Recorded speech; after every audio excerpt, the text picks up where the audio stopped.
right, everybody. I think we can go ahead and get started. Good evening, everybody, and happy International Women's Day. Just want to say that I think it's so important to acknowledge all of you women out there who make such a big impact on the lives of parents and children every day. So thank you. This day is for us. Welcome to tonight's webinar to the minor renovation and repair request for application, kind of our support, resources and support for the application. Okay. We hope to provide you all with resources and support in submitting your application. My name is Rowena Kamo. I'm the Senior Program Administrator for ECE at First 5 Alameda, and I'm joined by my colleague, Michelle, who I'll allow her to introduce herself. Hi, I'm Michelle Rutherford. We're so happy to be here with you, and we're not the experts in this, but we know everybody's scrambling for support, so we're here to serve you and collect more questions and clarify some things that we are able to clarify. So happy to be with you tonight, and thanks for joining us. All right.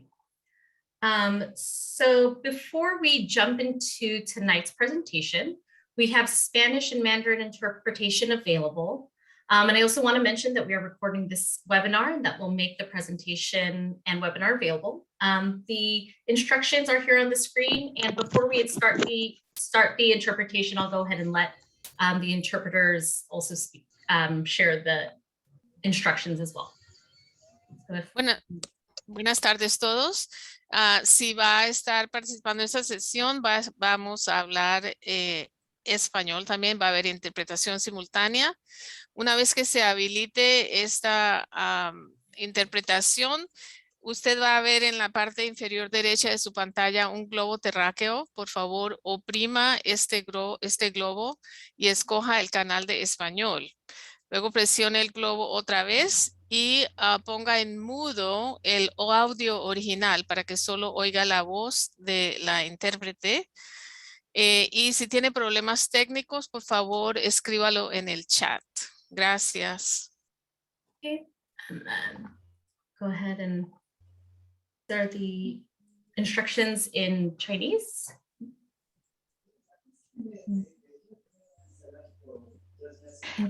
你好，下面我们就说一下，如果你只能听懂中文的话，那一会儿呢就有一个球形的在底下有一个球形的标志，那个你就点一下那个标志，然后选择中文，然后呢再点一下那个标志，把那个原音呢你放在静音上，叫 mute or original audio。如果有问题的话，就请在这个问题和解答上面来提问。 Okay, I'm going to go ahead and start the interpretation. And once I do that, you all should see a globe and our interpreters should be able to access that as well. Let's give a minute for folks to access that.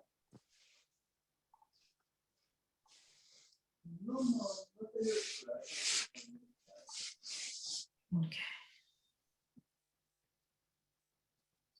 Right. And if folks have any issues accessing the interpretation, feel free to type in the chat.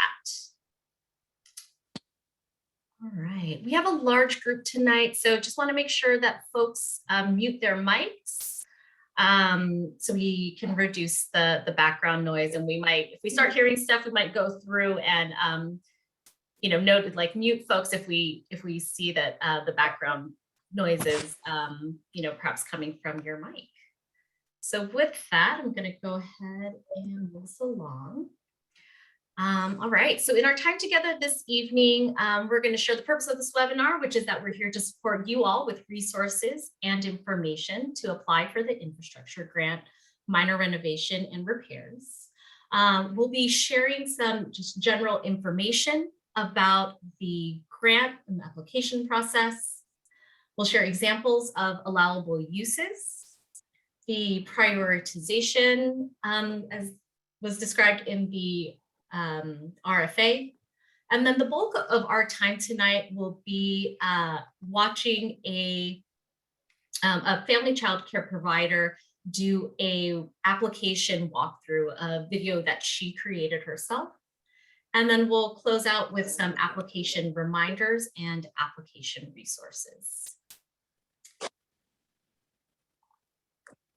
What we will not cover this evening. So we, Michelle and I, we may not have the answers to the questions that you all will have tonight. We're not experts on this grant, as Michelle had mentioned earlier, and really here to provide resources and information to all of you. We will, however, collect questions from the group and submit them to the state. I'm going to go ahead and turn it over to Michelle. So first and foremost, the just general information is who should apply. So these funds are being made available to licensed programs, so licensed childcare centers and family childcare homes that have been licensed on or before August 1st, 2021. The grants are available to preserve or enhance existing childcare spaces for children birth to 5 by addressing needs related to health and safety, licensing, disasters, or the COVID-19 pandemic. Grant funding could include reimbursement for expenses back to August 1st, 2021, so that if you've already done some renovation or modification, you could include that in your application. This is a grant, not a loan. It does not need to be repaired. The amount is up to $75,000 per family childcare home. And this session tonight is specific to family childcare, and then we're doing a different session on Thursday for centers. There's $100 million appropriated statewide. These are federal ARPA funds, so the state really needs to move this money because there's time limits on the money. So if you're a family childcare provider who is serving older children at the moment, but you're open to serving younger children, you should still apply and indicate that you intend to start serving younger children. So you can make sure that your application is responsive to who's eligible and to the prioritizations. And that's what we're going to be emphasizing tonight, is what some of those requirements are. Next slide.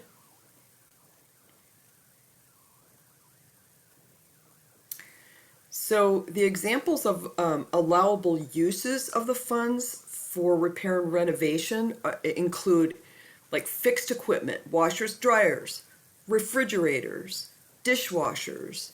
It might be non-fixed equipment such as portable dishwashers or sanitizers, air purifiers. You might need to do a classroom refresh such as painting or replacing carpets or flooring. Plumbing, water filtration, so anything, all kinds of small renovation and repair projects. Equipment to support outdoor learning such as shade structures, portable sinks, play equipment, any equipment that supports social distancing, ventilation systems and window replacement, kitchen upgrades and equipment. So making the case for how you can better serve children, whether you can serve more children or and any way that you can tie this to licensing or to how you can better care for children or how you can serve different, younger age group of children. Those are the things the state's going to be looking for when they're scoring the applications. Next slide.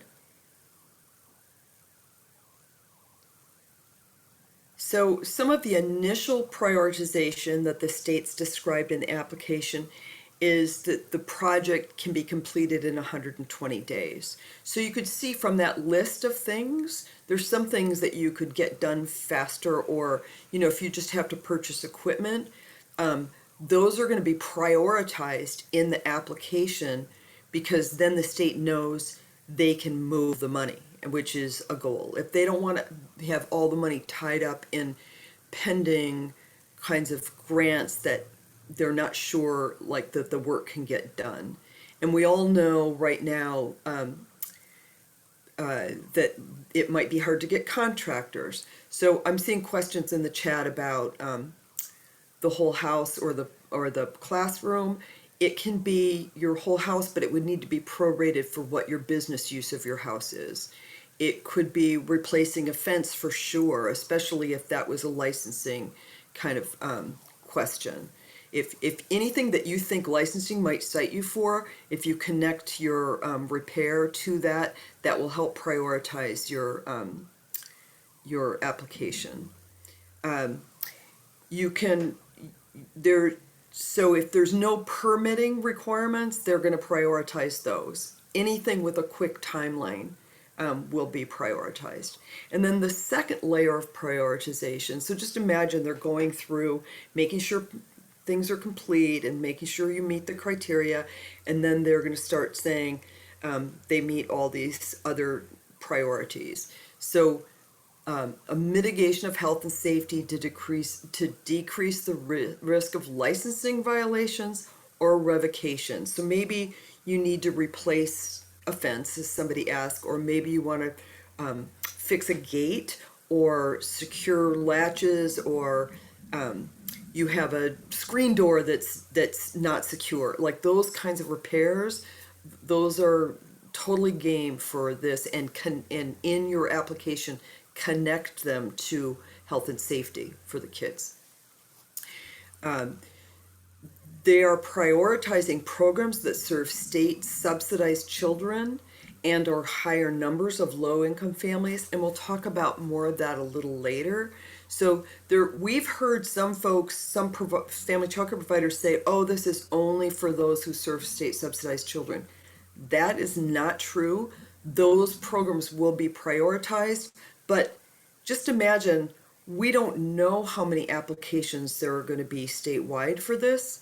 So and then the state really doesn't want to leave money on the table, like unspent or unallocated money.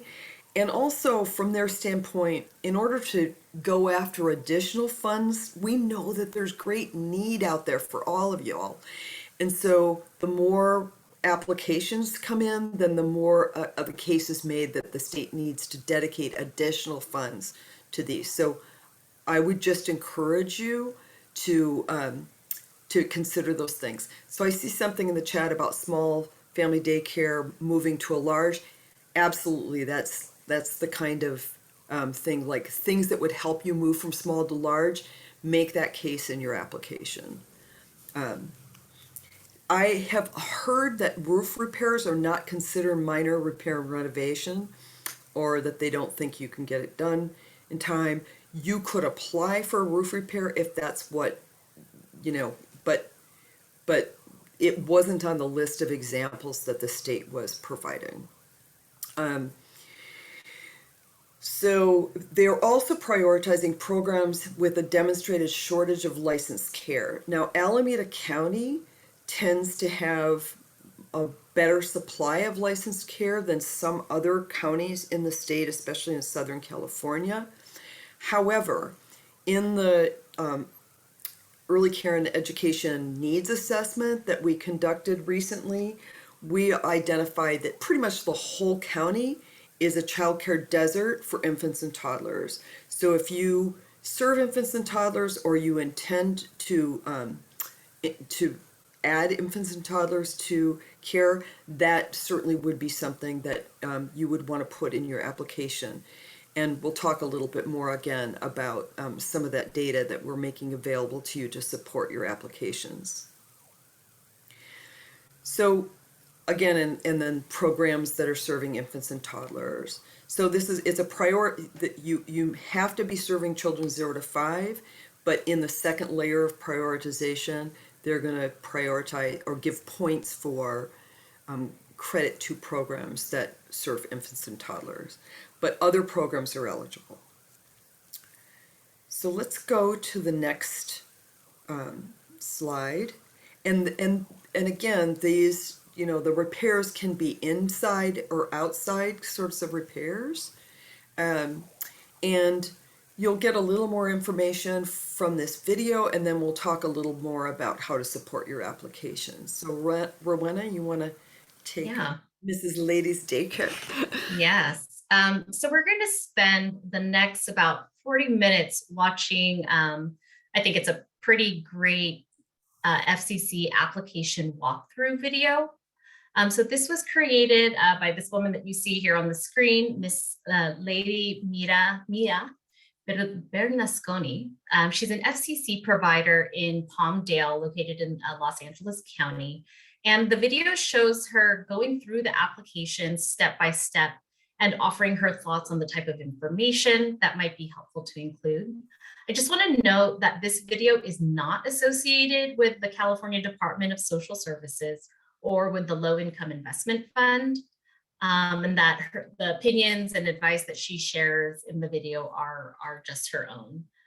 So we'll be watching the English version. There is Spanish one available. You can see the links there, and we can put those links in chat as well, so you can have that for your resources. So Rowena, you cut out for just 1 second while I cue it up. Yeah, and Rowena, you cut out for just 1 second. So I just want to make sure that people understood you. That so while this isn't an official video, we did work to make sure that there wasn't any content in it that was contrary to advice that you should be getting. So it has been verified, like that what we're showing you is in line with what's appropriate in terms of the application. Awesome. Okay. Thanks, Michelle. All right. So let me just listen to the screen.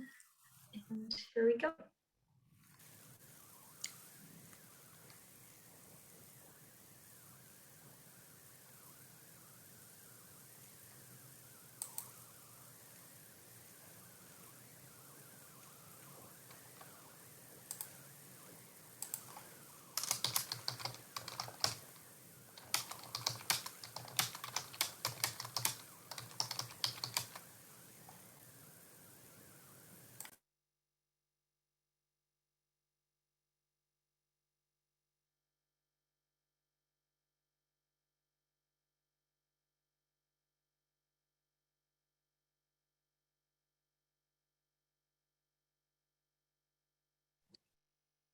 The video is not on.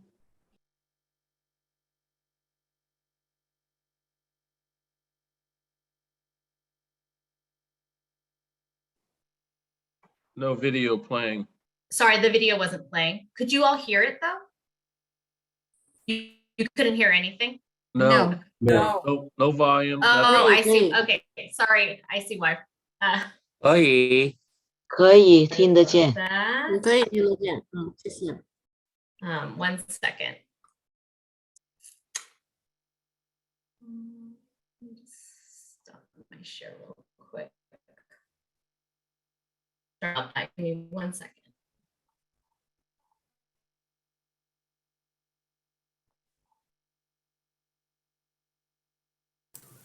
Sorry, this is a new thing we're doing. Okay. Okay, here we go. Thanks, Rowena. Thank you all for letting me know.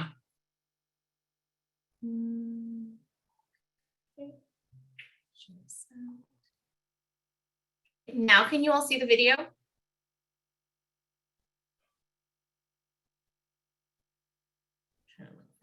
Michelle, do you all see the video okay? Yes, we can see the video. Okay, thank you. Terminology. Okay, so let's do it. Here on the bottom, this is more about the information about your organization. I don't think I can go over this because it's simple questions like your name, last name, name of your family childcare, exactly how appears in your license. You have to put the same information. Now, here on the bottom, this is a question that I had on Facebook. Legal business name. My legal business name for me the way how I send my taxes and I do all my documentation is by my name. I am Lady Milla Bernasconi, so I go by that. I don't put the name of my business, of my daycare, because I'm the owner, I'm the sole proprietor, so it's just me. Now here on the bottom, I put my your address. So this is information that you're gonna know. I'm not gonna cover this because there's other things that I can focus. Okay, I have a large daycare, so I'm gonna press here, large daycare. Keep in mind, every time I'm pressing something, it's gonna be saving all this information. I'm a profit business, and then I own a house. And now here it's asking me about the total of my project. So that is gonna depend on you. In my case, my project is, for example, let's say it's about, let's say 80,000.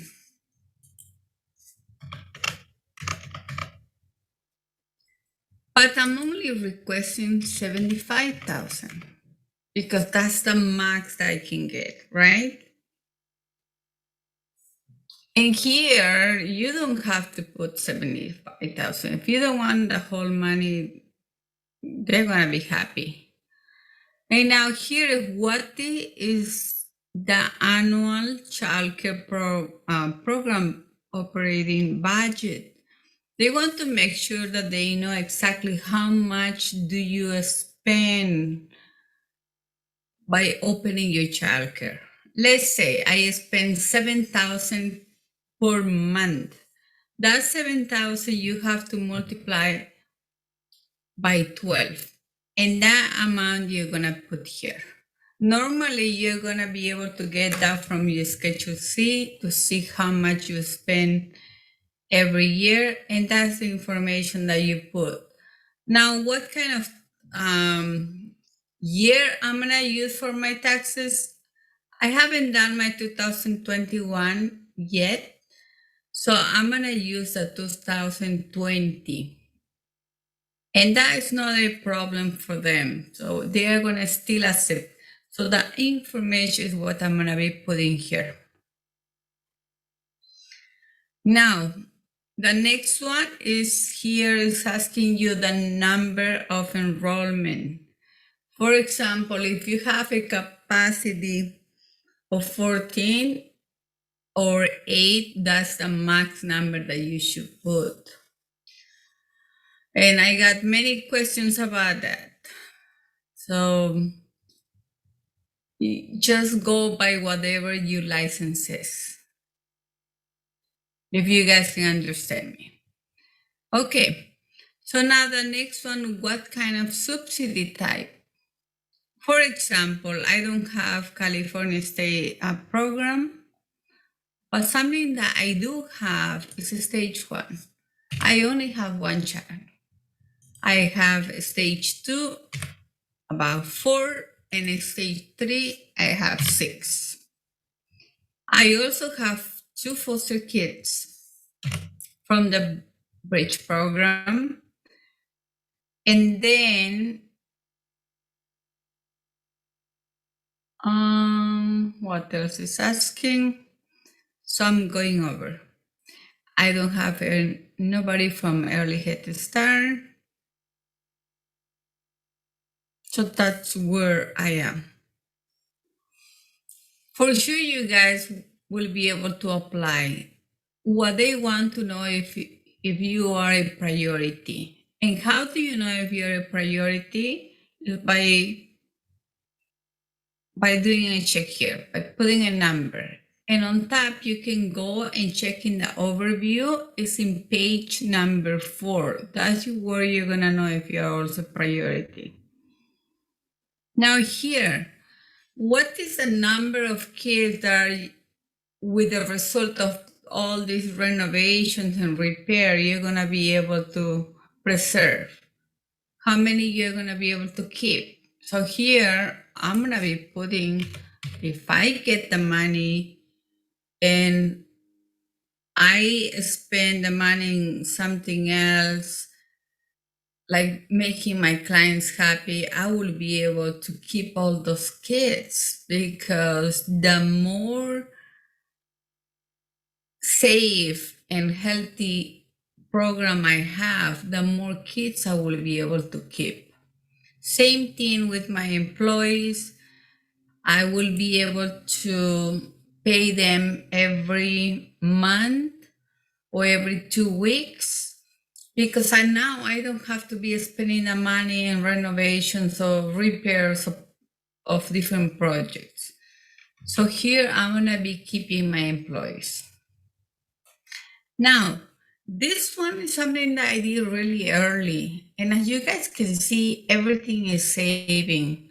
So if you guys have to go and get a picture or something like that, keep in mind that this is saving. And you can also print. The printing doesn't come out well, but it's okay. So here what I did is I put some of the things that you might apply to my program. For example, this project, it has many different ones, but I'm gonna only go over what is gonna be for me. And I'm doing this one more as an example. This is not exactly what I'm gonna be putting in my application. It's one example for you guys, because I had so many questions about the same thing. So in my case, I will put, this project doesn't have any permitting requirements, which means it's gonna be faster. I will be able to do it like the next day after I get the money. Remember, after you get the money, start spending. Do not spend any penny before. So, because you don't know if you're gonna get it. Now, this project has quickly timelines and can be begin immediately.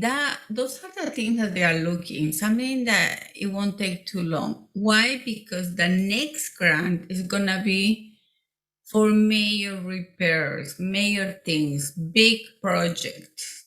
That's where we want to take all our time to those big projects. Here is only minor repairs.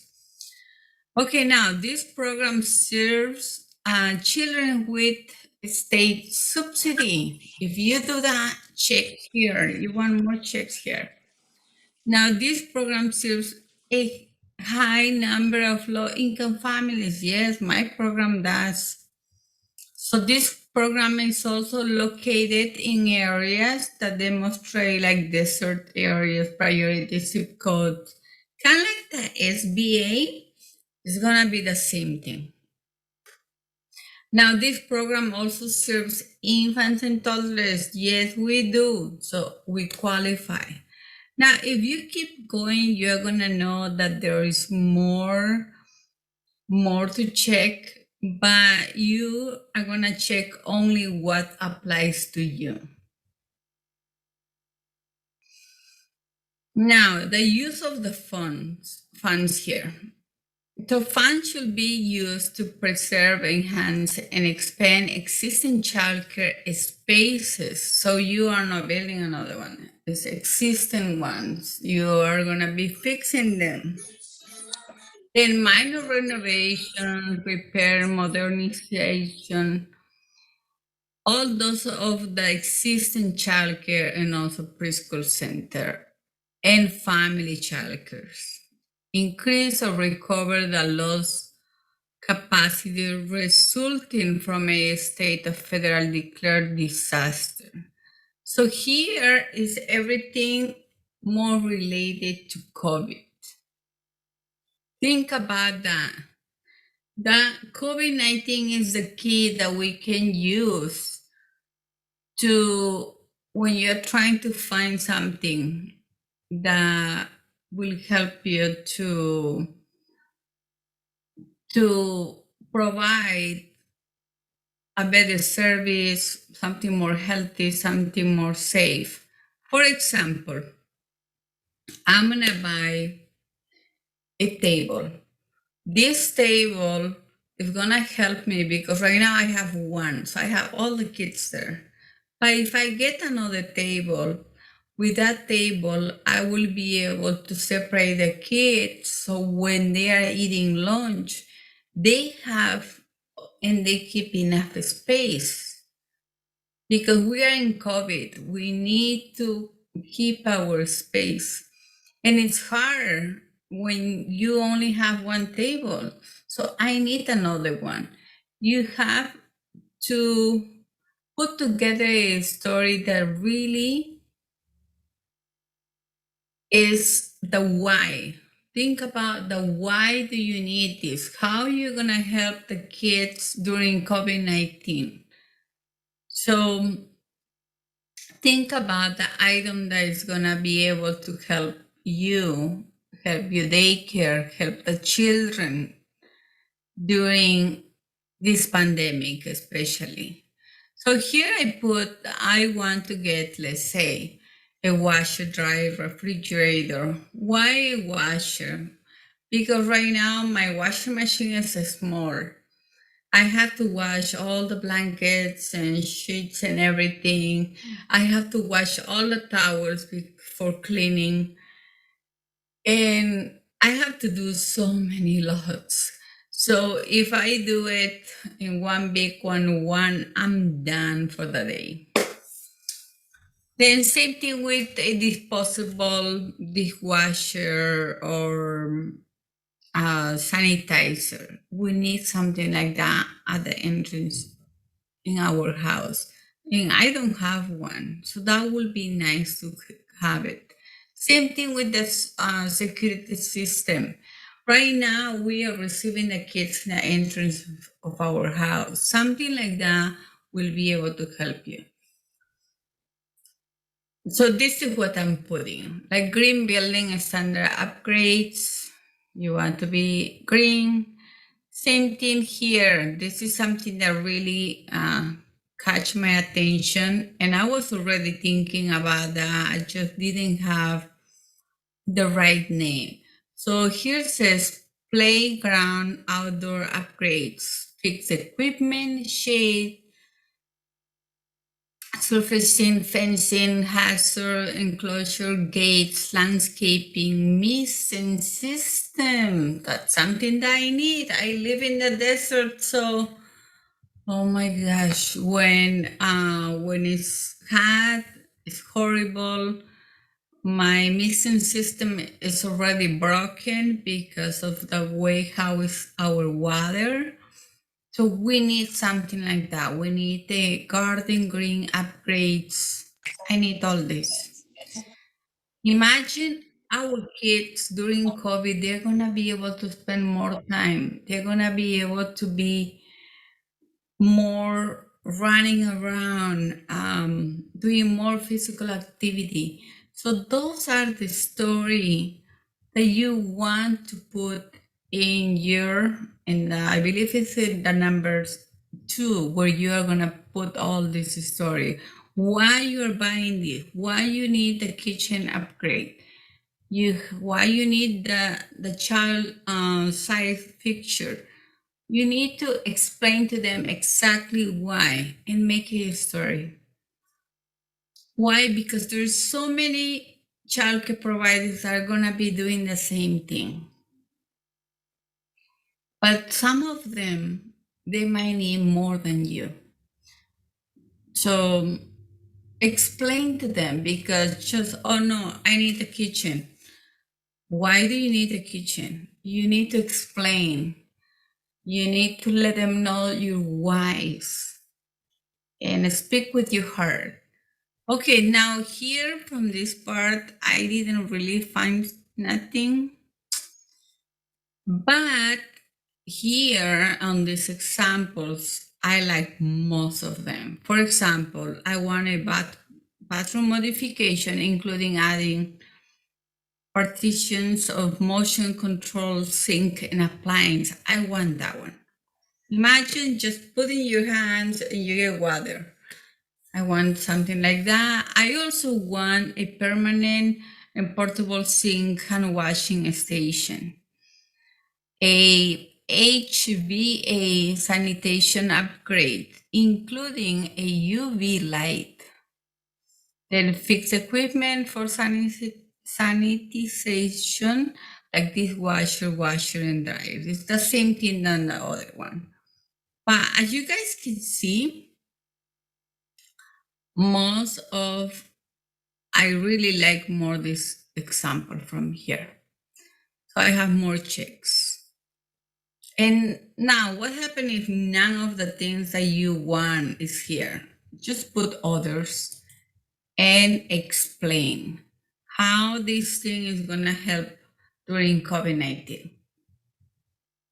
Now, here's where it was a little bit complicated for me to understand at the beginning, because there are different stages and you want to make sure that when you put it here, like right now where you are you just in the early stage? And here it tells you exactly what means the early stage. I'm between more like in the middle and final. I'm more here because some of my one of the projects that I know it might require permit, but most of them it won't. Because I'm kind of like ready. I get the money and I'm ready. I'm more like here. Project may start immediately or have already started and it be completed in 120 days. So keep that in mind. So I'm putting for me that I will start April 1st because it's gonna depend. If I get the payment before that, I will do it way earlier.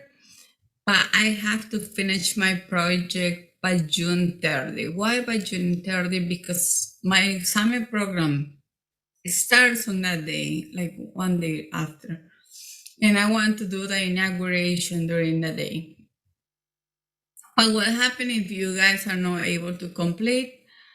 Here you need to explain, you know what, because of this, because I have to get a permit, the city is not accepting me, now I need extra more time. So I'm putting myself more like a middle, or I might be here. I believe I'm more like a final stage project at this moment. Now, I know it's a lot, but this is the first time that we are getting a grant, that we are gonna be getting a grant for $75,000. That's a lot of money. It's a lot of money, so that's why they are more asking different things. Like for example, the number one, they want you to describe your project, why you are seeking for this funding, why exactly. So you need a table. Why do you need this table? You need to explain every little thing and make it a story. Same thing with the number two is where you're gonna describe a vision, your mission, your story about your childcare, why your childcare was open. What do you see from here in years, your vision and your story?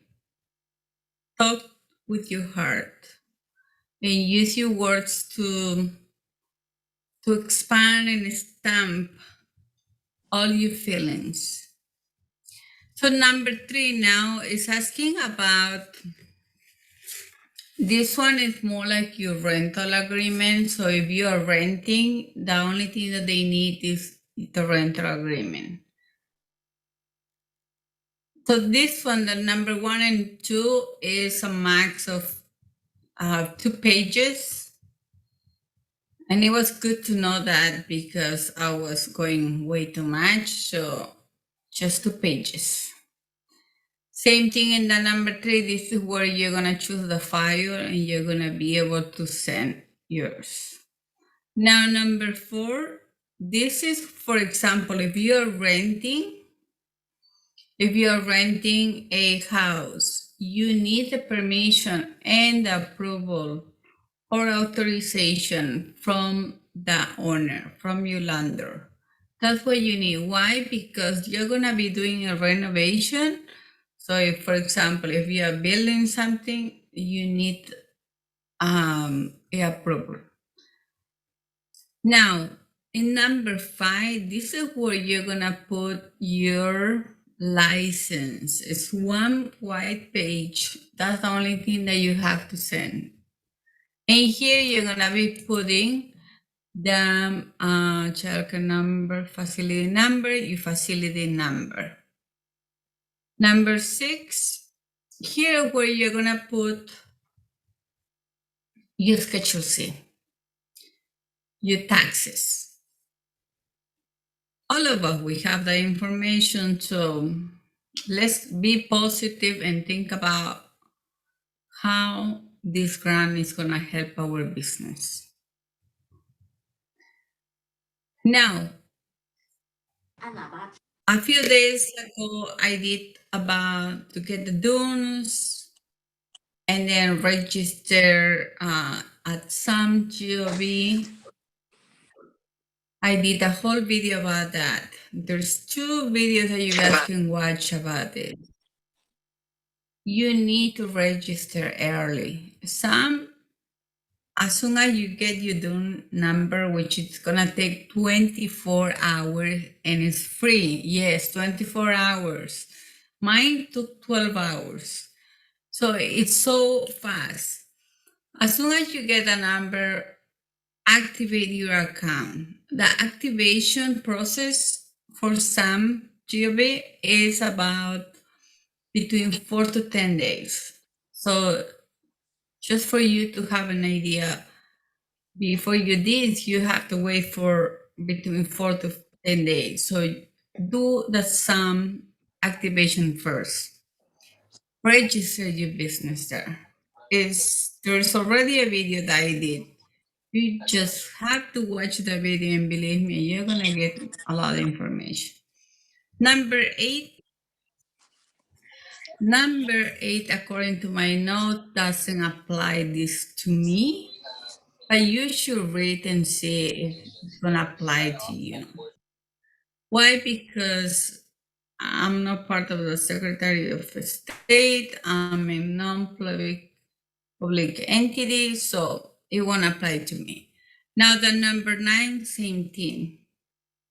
I don't need to give them any kind of proof because it doesn't apply to me.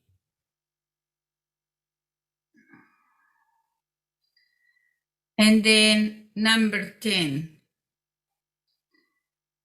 Here, this is a blank. I'm gonna try to open. I hope I don't mess it up nothing. This is more for you guys to read. And something that about the pay they recorded, they want to make sure that you are living in the state of California. That's what is all this about the number 10. To make sure that you live in California. Okay, so now I hope I didn't mess it up my presentation by opening this because sometimes it does. But I'm gonna be going to the 11. And 11 is more about your project design. Are you gonna be getting an architect or a contract who is gonna be, let's say, drawing or designing your whole project? That's where you're gonna be putting the pictures. But also you can check, we are in the process of getting our architectural drawings, so not submitted. So you can put it here. I'm in the project because it might take days. Or this project doesn't require none of those drawings. So it's up to you. Mine doesn't require nothing. So mine is just, I get the grant and I go shopping. Now, number 12, I really like this part because it explains to you a little bit more about the contract selection, how the applicants are expected to conduct due to diligence when obtaining bids and selecting contracts. They are also asking to find not the most expensive one, just find the best one for you. And keep in mind, you are not signing no contract yet. Right now, the only thing that you're getting is an estimate from 2 of them. And yes, here it says that you should provide 3, but the requirements are at least 2. For example, if you, like me, I have 14 items that I'm gonna be asking. So I need to have 2 different budgets or 2 different like contracts or 2 different receipts or 2 different estimates. So 14 times 2, that will be 28 that I need to provide for them.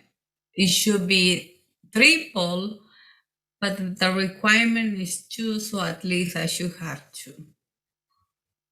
So for example, here says, you plan to renovate a bathroom and have upgrades done to your outdoor learning environment. You will need to have 2 bids for 2 separated licensed plumbers for the bathroom remodel, and 2 bids for the 2 separately outdoor playground. So every little thing that you do, you need to have 2 of them. That's why in my case, I need to have 28. Yes, 28. Now here is fix of non-fixed equipment and appliance. So this is more for me. I believe this part is for me. So here I only need 2 bids or 2 codes are required. That's great. So only 2. This may be screenshot the items with the cost visible from the retail website or screenshots of shopping carts of items from online retails. Oh, I like that. That's easier. Okay, for example, if you're gonna purchase a refrigerator, then you would like to need like 2 separate codes.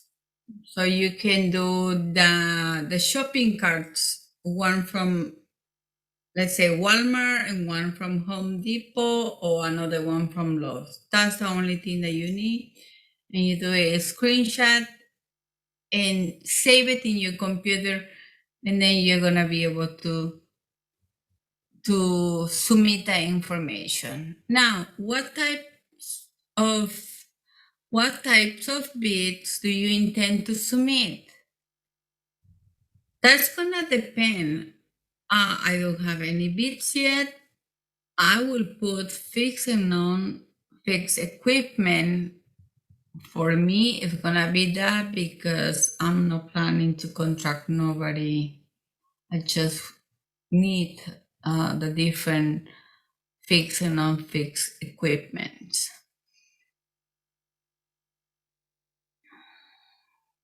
Now the 13 is more about the budget for the program. Site and projects should be including the following. So operating budget, the project budget, and then the grant. Something that I really like that I forgot to show to my friends in Spanish, my Spanish friends, I I forgot to show this to you guys. I feel bad, so I have to make another video. This one is like a budget about how much, for example, do you guys spend in a month. This is one example. And it was cool that they gave that to us. Now the next one here, the project budget. In the project budget, there's another one. This one is more like Excel. And this is the project budget. But look, it goes all the way here. So they are already giving us examples. What else we can ask for? Just fill out this information. And believe me, as soon as I'm done mine, I will do my best to share. But I just don't want also to be in trouble. I'm trying to play safe. Okay. Oh, I think I lost my page. No, I hope not. Okay, so now I'm back to the application. We are almost done. We are almost done. Okay, now the big one, the grant budget. From your project budget, please list all the items you intend to pay with the grant. So in my case, I don't really have money right now to make new repairs. So I won't be putting nothing from my money. And here says, application might use this attachment grant budget template.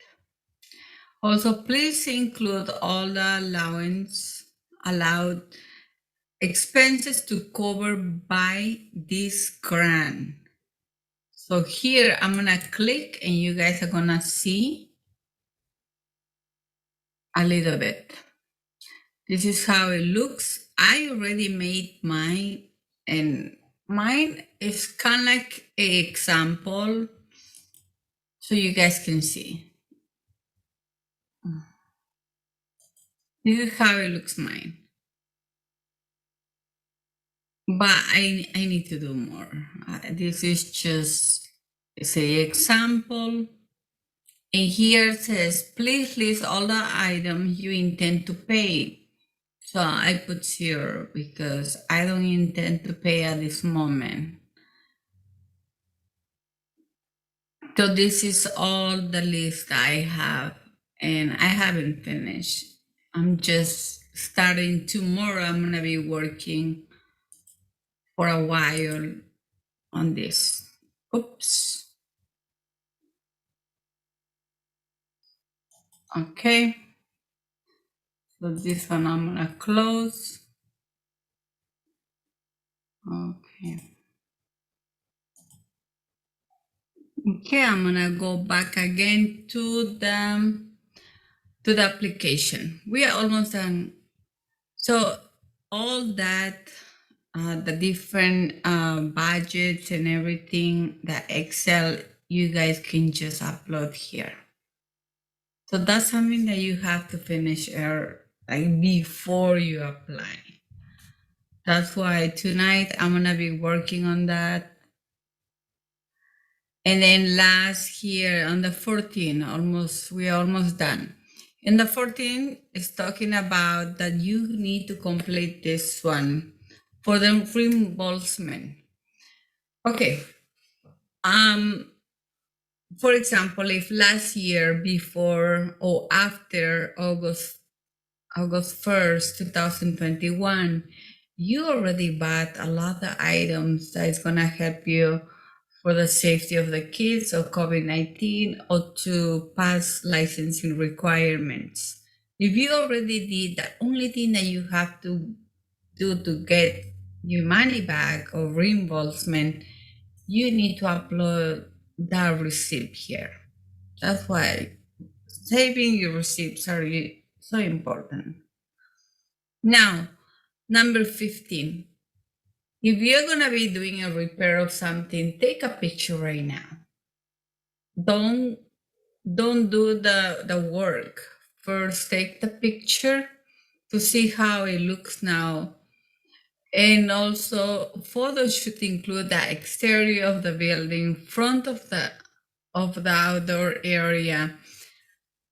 Photos should show full rooms, especially the areas for which you are seeking funding. So you need to take the picture and then just upload here. Try to take more pictures. You can do up to 30 pictures. Number 16, here, upload any of these documents if you have them for your project. Like, for example, site evaluation, zoning, planning, building evaluation, general scope of work, any little thing that about your project, this is where you're gonna upload. Last, it's all about demographic information that you want to make sure who you are, how old are you, if you are, if you have a disability, if you describe as a military status. They also want to know your gender. Please also indicate your race, all this. And let's go here in general, in this part where it says general assurance and certifications. For example, this project preserve, enhance, expands spaces for children age birth to 5? Yes. Grants funds are necessary to undertake this project? Yes. Application has site control through the 2 years term. Keep in mind, you are gonna be open for 2 years. So if you are trying to close in the next month, don't apply for this grant. This grant can help other childcare providers. And I'm gonna be asking in our next meeting about this because I also have questions. With this grant, project will not be having funding gaps and construction.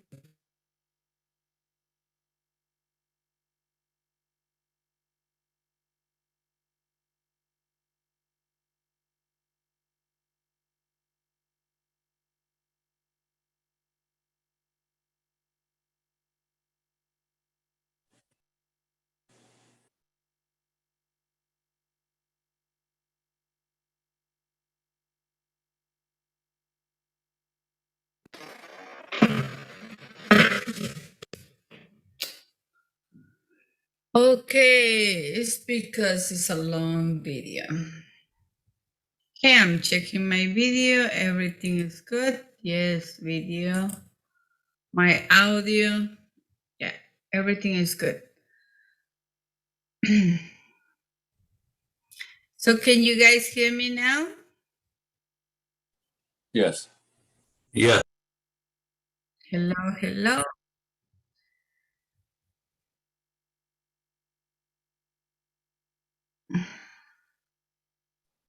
Yes. Okay, Yes. now the next one. I'm gonna be continue because time is almost under is bad for me. Okay, so let's go over this. Applicant certifies that they will apply and obtain all necessary approvals and permits for the proposed project. Yes. Then applicant certifies that they will comply with all the state and federal statutes, regulation, program plans, etc. Yes. So the last thing that you need to do here is just sign your name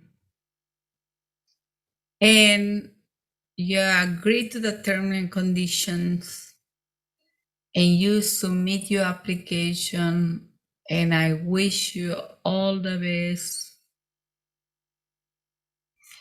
And I hope you guys just get this grant.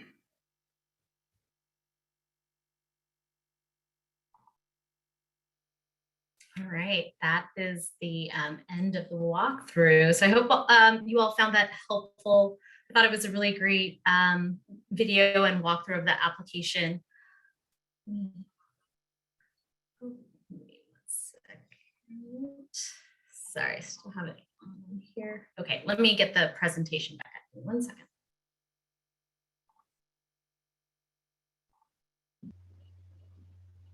All right.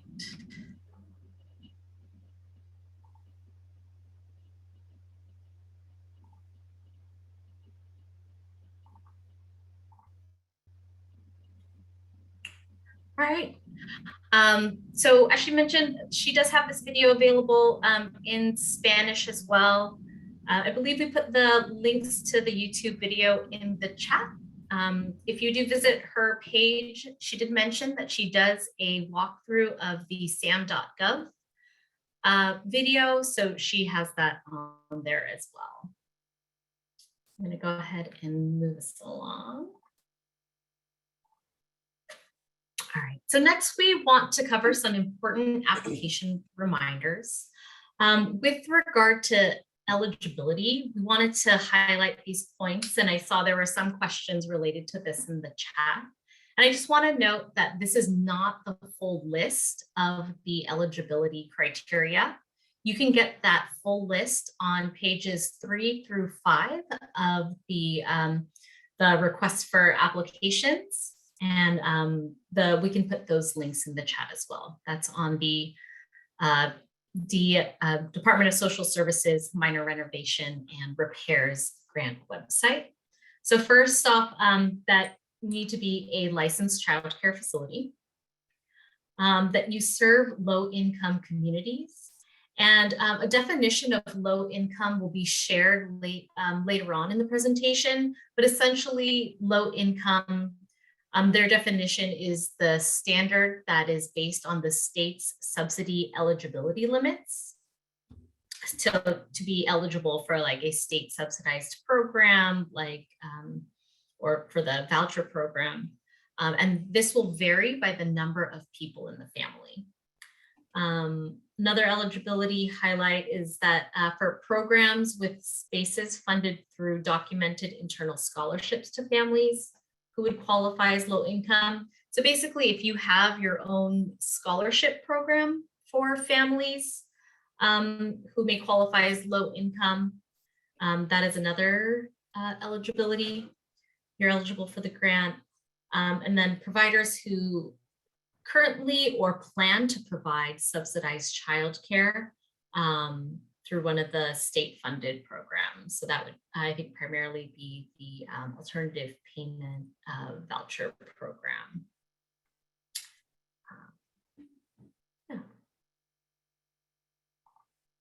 Hello, can I ask you to go back to the previous screen once more? I was trying to get a picture of it for her information. Sure. One before that. Oh, sure. Okay, great. Thank you. Just 1 second. Okay, the screenshots are really helpful. Thank you. And we'll also make sure to share the presentation and the recording with everyone who had registered for the webinar. All right, so more reminders. So just first off, it's an online application through the web portal on the Low Income Investment Fund website. I think folks have been sharing the link to get to the application in the chat. You'll notice in the YouTube video that we watched, she mentioned that the application saves automatically, and it'll save every time after you like make a selection on the page. So you don't need to, I don't think that there might not be a save button. It's saving automatically. And you can always come back to your application. But once you submit the application, like you go to the end and you click submit, like that's it. Your application will be locked. So really important to make sure that you have all the accurate information, the information that you wanted to put in there before you hit submit.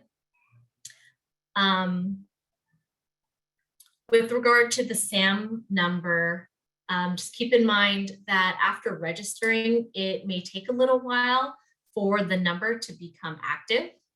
But you can still submit your application by showing proof of registration. A couple of examples to show proof is to take a screenshot and upload, submit your verification number, or submit the confirmation email that you received after you applied for the SAM number. And just also want to remind folks to just be on the lookout for fraudulent sites. I don't believe that there is a payment required to get this. So just to please keep that in mind. With regard to bids, for equipment and appliances, 2 bids are required. And these can be screenshots that has the item as well as the cost of the item that you're purchasing from various retailer websites. So, from Home Depot or from Lowe's, to make sure that you get screenshots of those different costs from the different websites. And then with regard to construction, 3 bids are recommended, but 2 bids are required for construction costs. So just to keep that in mind. And as Michelle mentioned in the chat, folks have expressed to the state that around challenges on getting bids. And so, if you are having challenges getting bids, you should still submit your application anyway and, continue to work on getting the bids. And then lastly, wanted to remind folks that that grant funding could potentially include reimbursement for expenses after August 1st, 2021. So just something to keep in mind. Yeah, and we would clarify that there is some confusing language in the RFA apparently about not retroactively supporting things. We have received clarification that those are allowable back till August 1st. So if you don't get confused, if you see that, just go ahead and apply for those costs.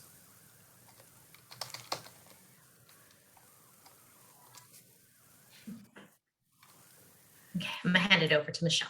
Yeah, I get the boring Sam part.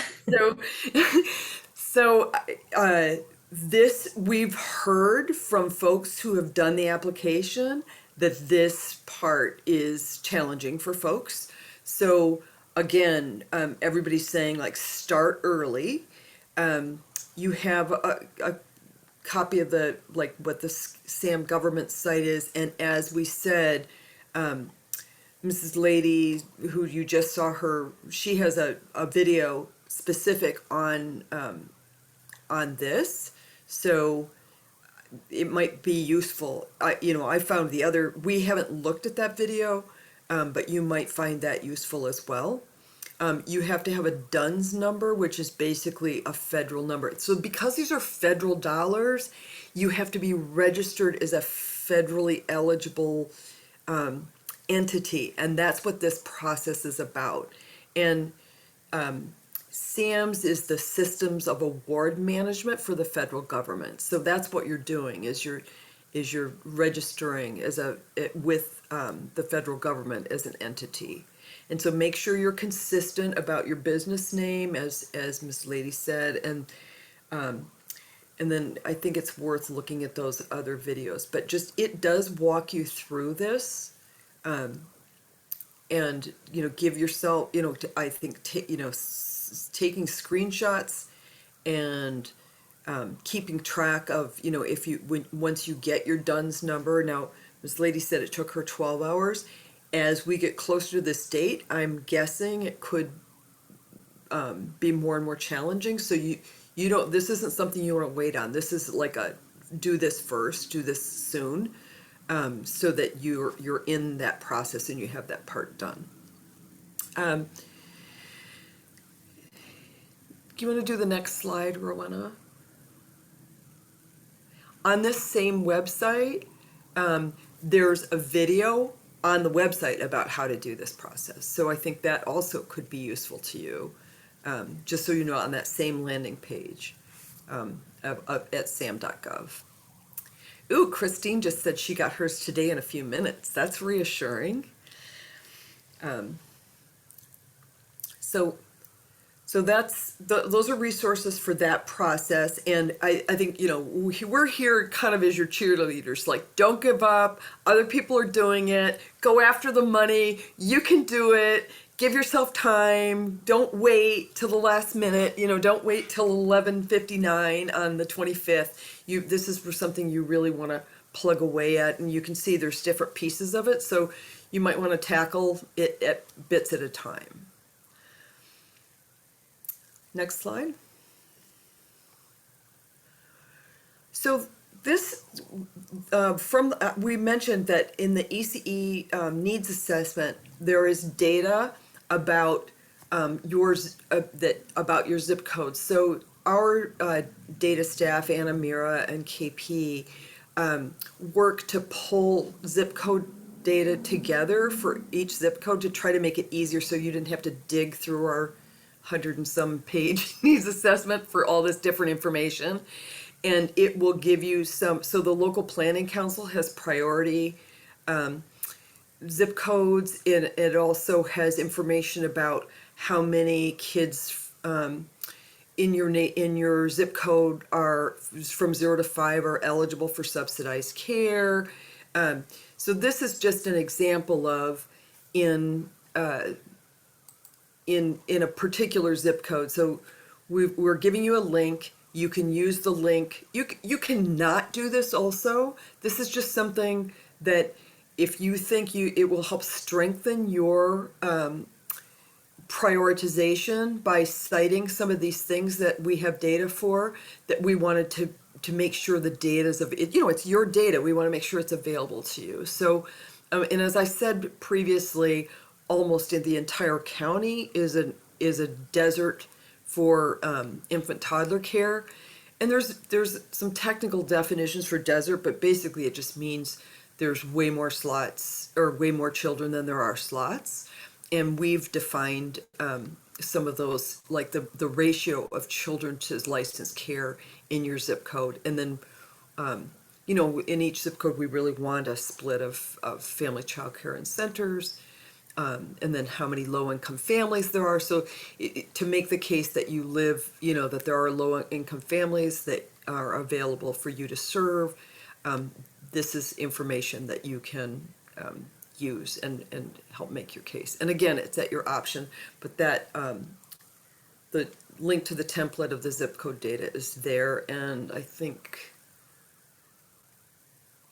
we should get that in the chat.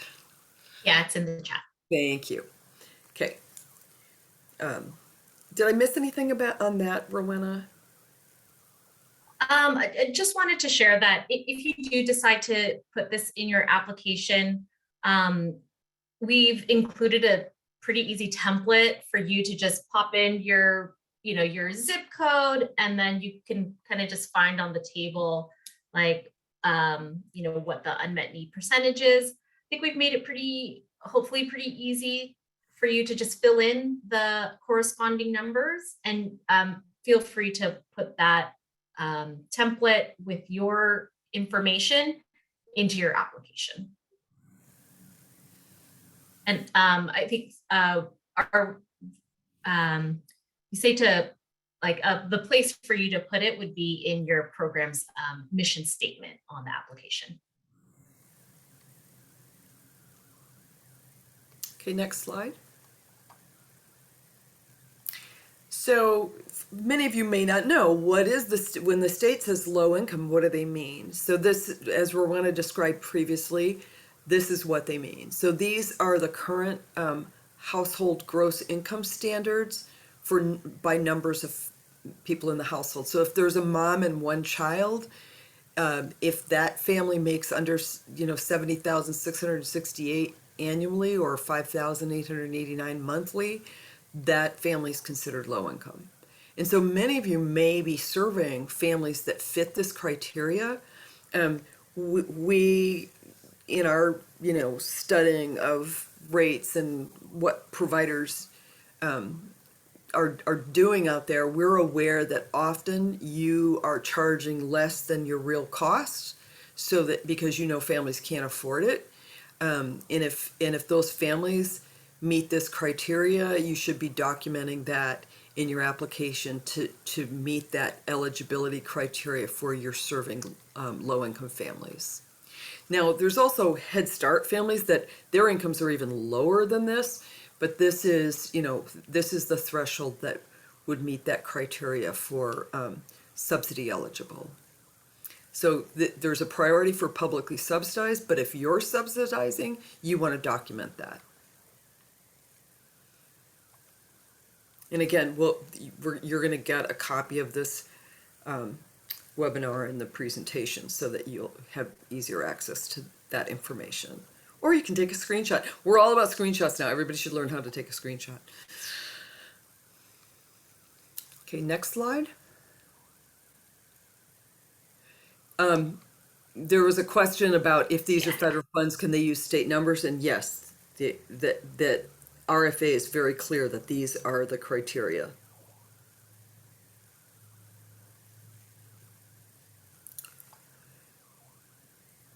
All right, is this one me, Michelle? Okay.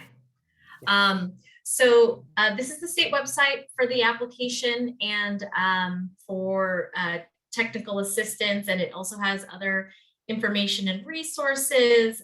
So DSS, the state did a webinar earlier on, I believe last month. You can find their webinar slides on this page, as well as the webinar presentation. It's available in looks like in Spanish and Cantonese for family childcare homes. And then if you can't see it on this page, but if you scroll a little bit further down, they'll have links for the actual application. So we've put this link in the chat so you can take a look at that and the resources that are available there. Some additional resources. Bananas are one of our wonderful resource and referral agencies in our county, has translated some of this material that wasn't already translated. So they have the application walkthrough in Chinese, as well as the meeting PowerPoint and other additional information in Chinese, and then a Spanish webinar translation. And then as well as the slides that are in English. So again, we'll be sharing this with you so that you'll have the links to all of these resources. Yeah, and I just wanted to mention on that state website, they're pointing folks towards the resource and referral agencies and the planning council. And honestly, like locally, we were First Five, and those organizations are scrambling, trying to figure out how to help you, because we didn't have advance notice. Like we're sort of learning about the RFA at the same time you are. So that while the R&Rs are wanting to support, like it's just really challenging. So we're grateful for the work that they've been doing, and just want to acknowledge that it's not for lack of caring, it's really for wanting to be cautious about not misguiding folks about the process. And I just want to address a question real quick in the chat on the zip code, the demographics, if that's available on the First Five website. And it's currently not on the website. If you're referring to the document that we shared on zip codes, that's not currently on the website. We can be sure to send that specific document out as well when we share the presentation and other resources. Like, good catch. And then just, you may have heard that the Childcare Providers United is having sessions. They had one on March 2nd. There's another one tomorrow night. I would note that those are available in Arabic, Cantonese, and Mandarin. You do need to be a member, so you would need to join CCPU prior to registration. Next slide. And then we're also hearing, I actually was invited to this series by Childcare Changemakers, and they're doing 4 different sessions. The first one happened last Saturday, and these are this Saturday and then the following Saturday, and then they have one more that's a follow-up. I couldn't fit them all on the slide, but this is another resource that folks may find helpful, and I believe they're doing these in Spanish and English. So just lots of folks stepping up, trying to help y'all with your application process. Next slide. Yay. So we're collecting your questions that we couldn't answer directly, and submitting to the state if there's any outstanding questions. You can add them to the chat, or you can submit them to the state directly at this address.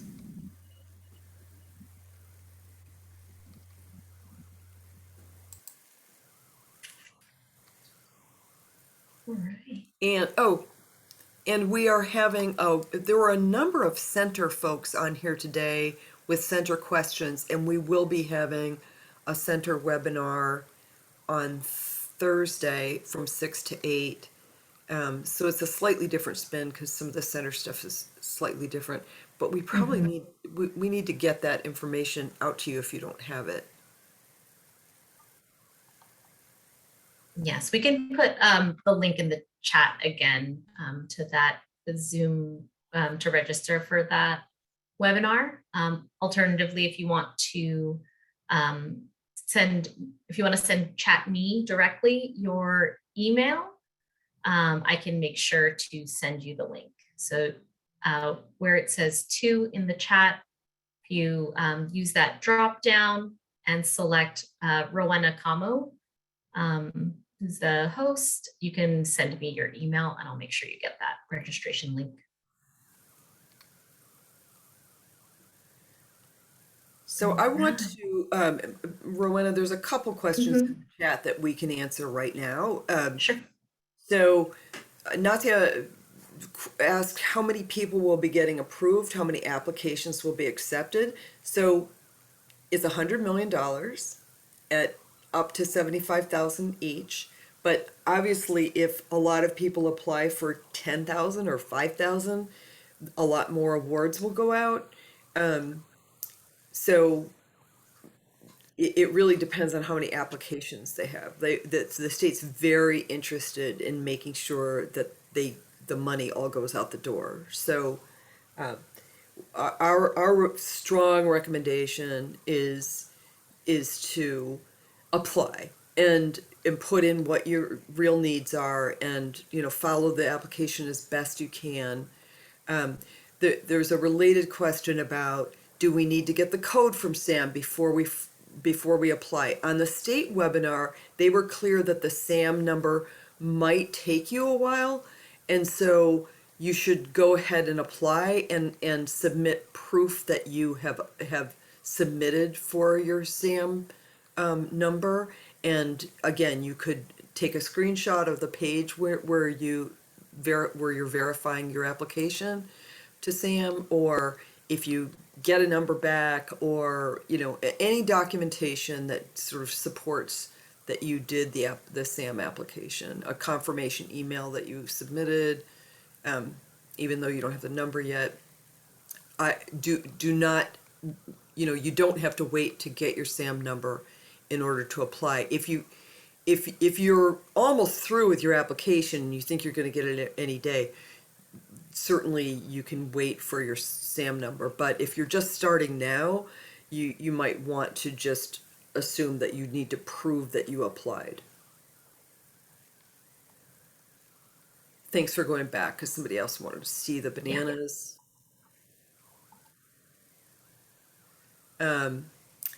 Somebody's asking, mentions similar grants available to family daycare. These are the only ones we know of right now.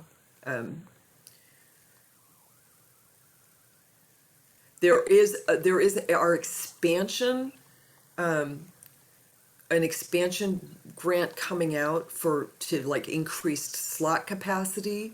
If you're going from a small to a large, that would certainly be an opportunity. And then certainly there will be centers but those need to be shovel-ready projects. You need to be pretty far along to be able to be eligible for for that funding. I also want to mention there is a second round of the infrastructure grant. It's for major construction, and the information for that in the RFA won't be released until later in the spring.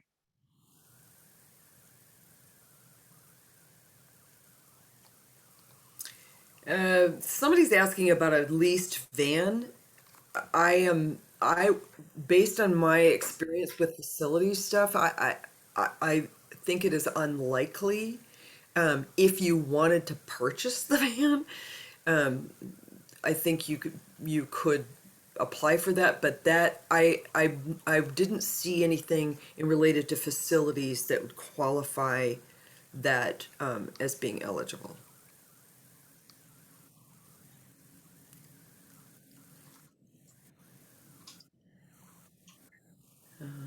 Okay. And I wanted to somebody asked if you're not in a low income area, can you apply?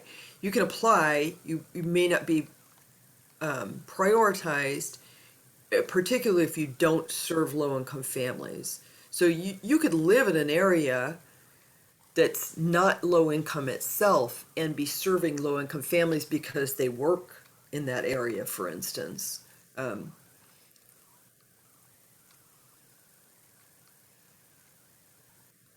It is not first come, first served. This is a competitive grant. So they will be using some of those priority points to determine where the need is greatest, where they can get the money out the door most immediately. So like some of those equipment purchasing, being reimbursed for stuff you've already purchased, those are like low hanging fruit for the state. And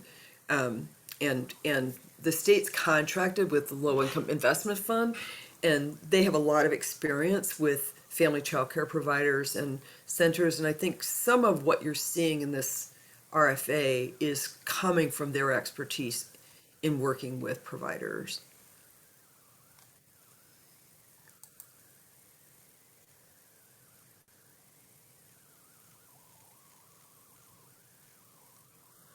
So I see Karen asking about promotional materials.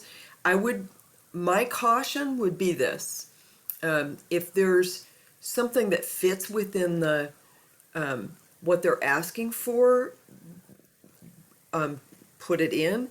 But imagine you are a reviewer, a rater of these applications, and you're looking at thousands of them or hundreds of them, and so the more to the point and clear you are in your application, the more fondly the rater looks on you. Like that, just having been part of rating grant proposals, like when people just drone on or throw in a bunch of stuff, it's just annoying when you're like trying to plow through.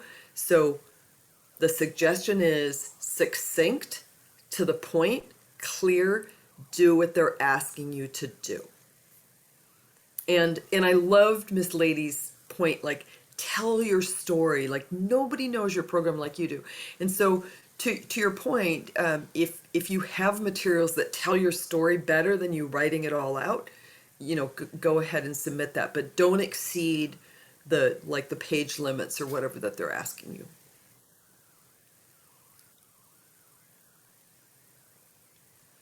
Karina was asking, so this has come up a couple times, folks asking, do you have to have a contractor do it or can you do the work yourself? I haven't seen any specific guidance on that. We will submit the question to the state, but my,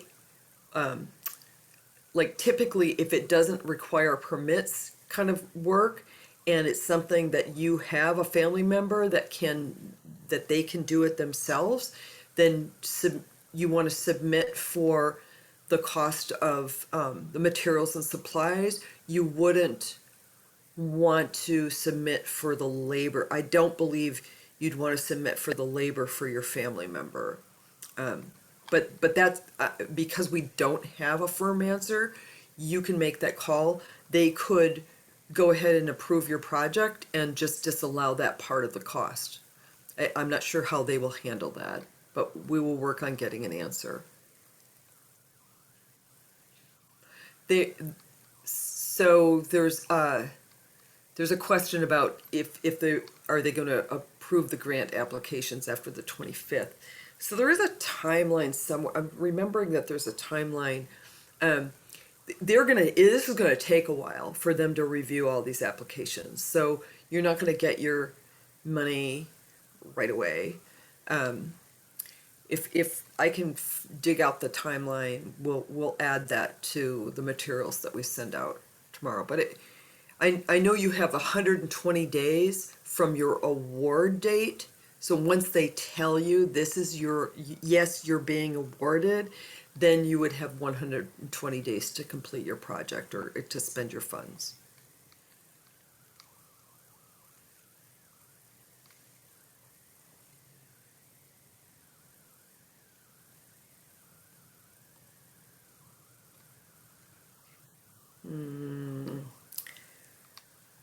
Rosalind, I'm trying to remember the answer to your question about what you have to report about specific things being purchased or projects being completed.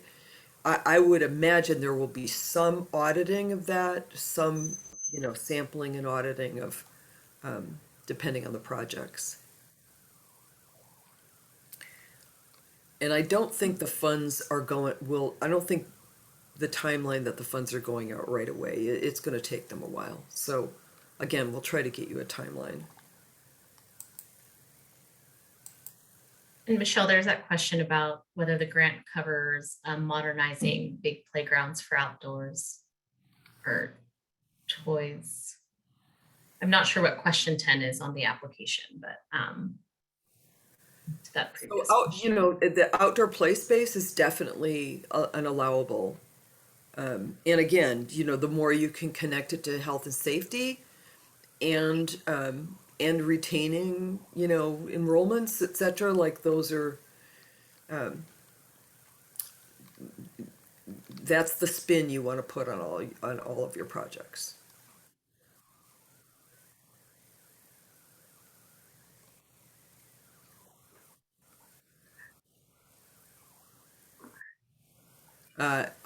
I see a question about the center thing, and I appreciate you raising that question in advance of Thursday's webinar. So we'll try to get clarification, and that's the kind of thing I think we could get a quick turnaround clarification on.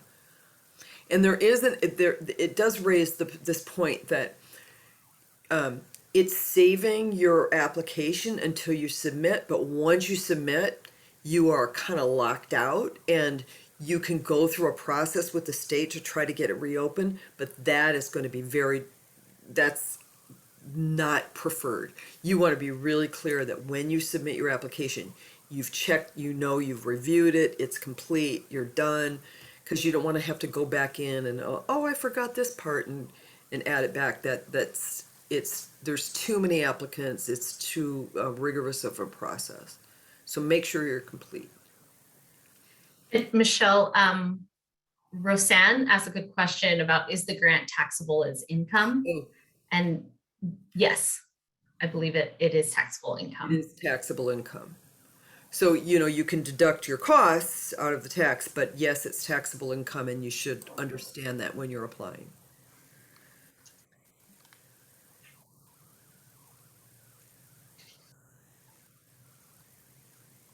Joni, when you're asking if your outdoor space is renovated right now, can you still apply for the grant? If the renovation was done and the costs were incurred since August. That's our understanding.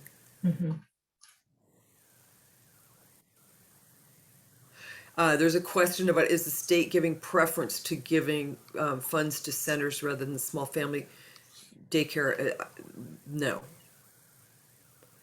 We haven't seen that the pot of funds is prorated per se, but they will be funding a mix of family childcare and centers throughout the state.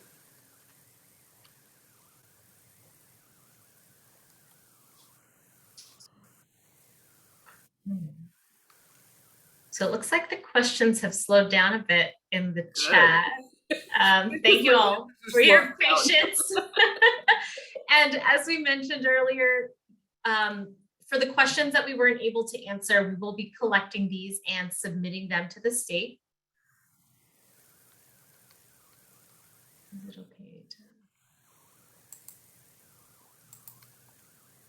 Yeah, no formula proration for FCCs and centers. You know, I think that the advantage with FCCs is that you can do a lot for a lot of people, for a lot of programs with small amounts of money. So, you know, for them, it's really like, who's eligible, here's the priorities, how out of that, you know, what can we do?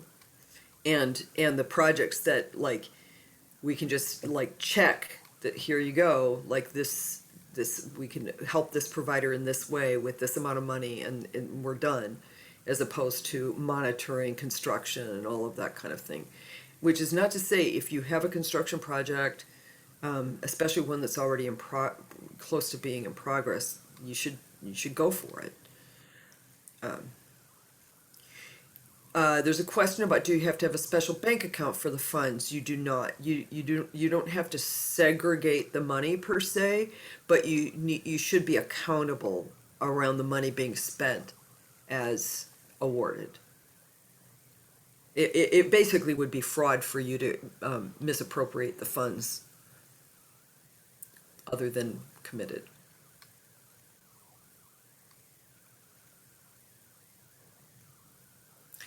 Nadia asking why this grant is for subsidy childcare, that they're getting paid more than private parents. That's not true. And, you know, it's really an equity issue about making sure that programs that are serving low-income children, that they have access to these funds, being public funds. I think you're going to continue to see, like, the rates did go up in January, which helps, but the subsidy rate in our county for reimbursement was far below the private paying rates. And again, if you're a provider and you don't have families, you have subsidy eligible families, but they're not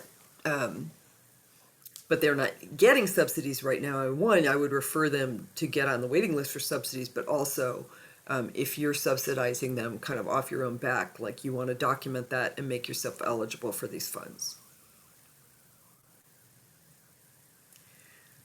Oh, I see, Diana, the question was, do you have to have a special bank? You do have to have a bank account. You do have to have an account to submit the funds. I thought your question was about segregating these funds from your other funding. So sorry for that if I confused my answer to your question. And Maria, yes, we recorded this session, and we will make it available to everyone who is here and those who registered who are not here. So with that, Rowena, I think we can wrap up. Yeah. I want to take a time to just thank our interpreters, Sol, Heidi, and Cindy. for here tonight providing interpretation services. Thank you so much. We're so happy that we can provide this. And then also to Denise Lara, who's one of our quality improvement coaches at First Five, for helping us monitor the chat and respond to folks' questions and sharing the links. And lastly, to all of you, thank you all for hanging with us tonight. We hope you found this information useful, and apologies if we didn't get to your question. We tried to answer as many as we could. And again, we'll be sending any questions we didn't get to answer, that we didn't have answers for, to the state. And we'll be following up with the resources and the presentation, hopefully before the end of this week. So again, thank you for spending your evening with us. Encouraging you to apply, don't give up. Don't Keep on give up. going. Yes, go after this grant money. And you deserve it.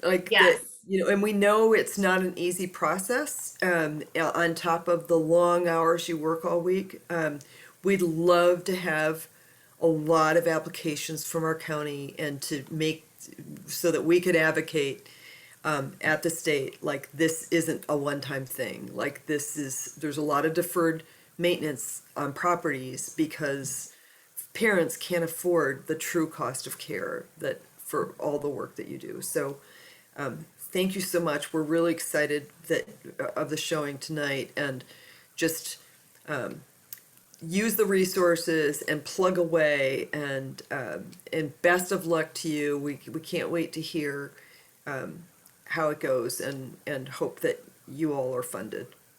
Yes. All right. Take care, everyone. Have a good evening. Bye.